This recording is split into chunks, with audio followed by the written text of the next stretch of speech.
Hello, and thanks for tuning in to Powell Software's Welcome to the New Normal. Powell Software develops digital workplace solutions that improve the employee experience, helping companies write their own future of work by leveraging the talent of their entire workforce. I'm Tony Todd from Rumeur Publique in Paris. In this series, we are speaking with business leaders, thinkers, visionaries to explore the megatrends, the ecosystems, and the technology that are shaping the way we live and the way we work as the economy recovers and as we emerge into the new normal. Our guest today is Rita McGrath. Hi, Rita. Thank you so much for joining us today. Hi, Tony. It's a pleasure. Rita is a globally recognized expert on strategy and transformative innovation. She's a longtime professor at Columbia Business School and author of 5 books, most recently the best-selling Seeing Around Corners, How to Spot Inflection Points in Business Before They Happen. Rita joins us today from her home near Princeton in New Jersey. Rita, can you explain to our viewers what is an inflection point? Yes, well, following Andy Grove, who wrote about it first in the 1990s in a wonderful book called Only the Paranoid Survive, an inflection point is a force typically outside your control that exerts a 10 times pressure on something that you used to take for granted about your business.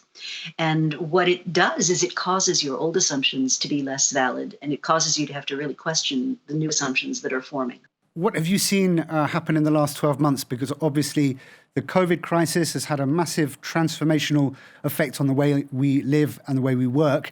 Are there specific inflection points that you've seen arise in the last year? And how are these going to impact the way we live and work as we go into the future? Well, of course, the 4 big ones that are in common conversation are the pandemic, the economic uncertainty that's accompanied that. And we're just beginning to see the massive uptick in what I suspect is going to be a global revolution in supply chains, as an example. So this unquestioning assumption that global efficiency is good at all costs, I think we're going to be questioning. The third one is around equity and workers' rights. And of course, the fourth is the environmental crisis. So I'd say those are the real big macro ones. And then underneath them, in different sectors, are different factors that are going to be really important. So if I take something like travel and tourism, clearly people have a deep hunger, and those with the means have a deep hunger to get out there and start participating in the world again.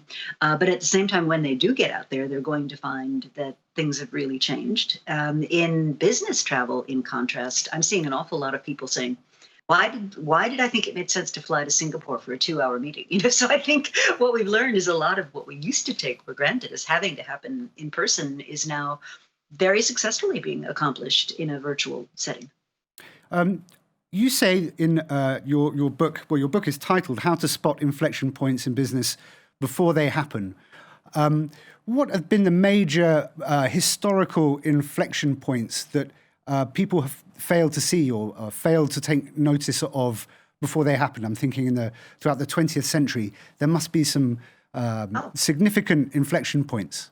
Oh, absolutely. So one that actually was the inspiration for the book is the invention of manned flight and the sort of huge technological improvements that took place as a consequence of that. So a historian went back and looked, and the following year, no mention in the newspaper after the Wright brothers did their historical first flight. Not a mention. A year later, not a mention. 2 years later, it took 3 years before the press broadly recognized the significance. And another way to think about this is we fought World War I on horseback.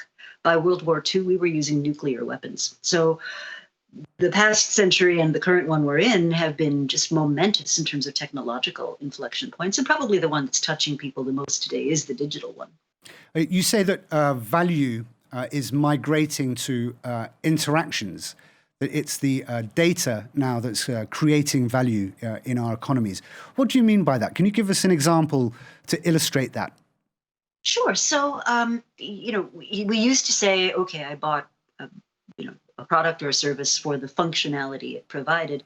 And today, how we use that product or service, where we're using it, when we're using it, how we're using it in connection with how others are using it, all those things are interactions. They're bits of data that are immensely valuable to a variety of people. So advertisers obviously are made a big deal about this, but for people trying to cure massive diseases, we're now for the first time being able to look at data collected from hospitals, for example. One of my clients is a company called Medidata, which has one of the largest oncological databases in the whole world.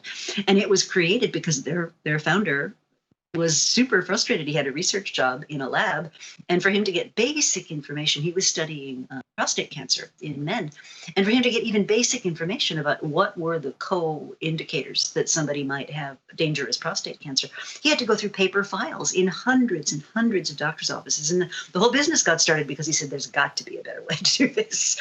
So we're seeing data and the interactions around data becoming much more valuable because they're connected now. And that is really part of the whole digital agenda.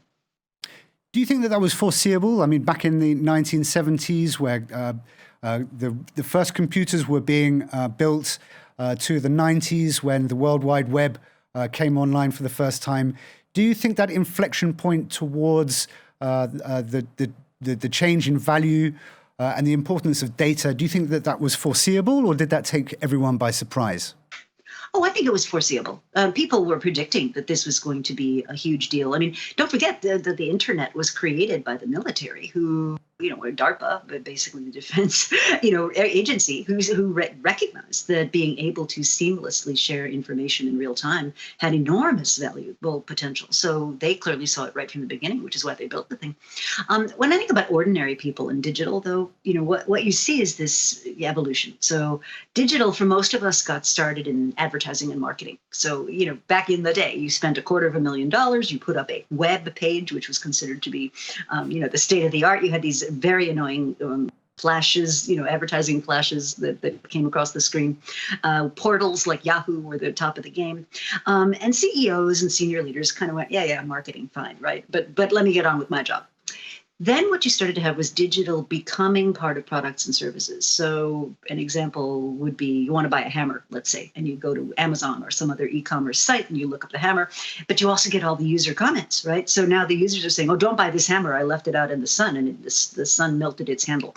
So now your innocent little hammer suddenly has a digital component to it, a digital piece of information that travels around with it. And the person that made that hammer may not even know that that's what's being said about it. Then what you've started to see, and where we are right now, is digital is infusing operations. So, your supply chain, we just had a ransomware attack on an oil production facility that had to shut down because it was so overly dependent on its digital applications. And what I think has happened in the pandemic is we're all living digital now. We're doing this. And so the value, right, that your viewers and listeners are getting is because all these technologies have now made it possible for us to have a delightful conversation, even if we're physically thousands of miles apart. Rita, thank you so much for joining us today. Oh, it's been a pleasure. Thank you for the conversation. And thank you all for tuning in to Powell Software's Welcome to the New Normal. Look out for our next episode, which will be online in 2 weeks' time. Don't forget to follow us on YouTube, and you can also follow us on Facebook, LinkedIn, and Twitter. See you again very soon. Bye.